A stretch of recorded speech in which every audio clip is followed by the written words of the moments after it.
Hello viewers, and welcome to my channel. On today's take on U.S. politics, the impeachment trial of Ken Paxton.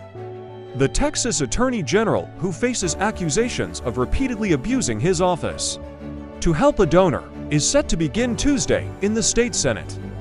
Paxton, a firebrand conservative Republican who has aligned himself with former President Donald Trump and played a central role in steering the state rightward in recent years, has been suspended from his duties since the GOP-led House impeached him in May.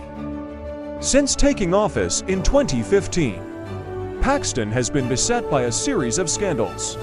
He remains under indictment on securities fraud charges and faces an additional federal investigation after former staffers accused him of accepting bribes and abusing his office.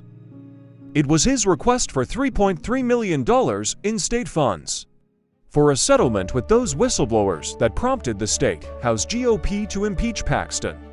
On a 121-23 vote, with 2 members voting present, the Republican-controlled state Senate, though, is friendlier ground for the embattled Attorney General. He has a number of conservative allies there, including LT, Gov. Dan Patrick, who will preside over the trial. His wife, Angela Paxton, is a member of the Senate, though barred from voting. Here's a look at who Paxton is, why he was impeached, and how his trial will unfold. Paxton is a longtime fixture in Texas politics, serving in the State House and Senate before his election as Attorney General in 2014 and then re-election in 2018 and 2022. Until his impeachment, he was best known for challenging Barack Obama's executive orders and legislative achievements in court, including battles against Obamacare and the former president's immigration orders. In an effort to overturn the results of the 2020 election, he asked the U.S. Supreme Court to invalidate the Electoral College votes of 4 swing states won by Joe Biden. The lawsuit was dismissed. Paxton then traveled to Washington to attend the Stop the Steal rally on January 6, 2021. Paxton has faced scandal for years.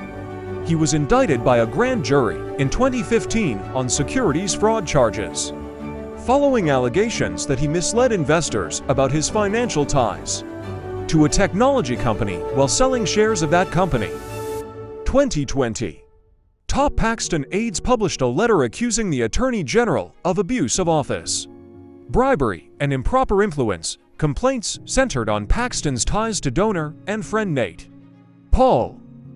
4 of the former staffers later sued the Attorney General's office, claiming they were fired in violation of the state's whistleblower law. In February, Paxton agreed to a settlement in which he did not admit fault, and the whistleblowers will be paid $3.3 million.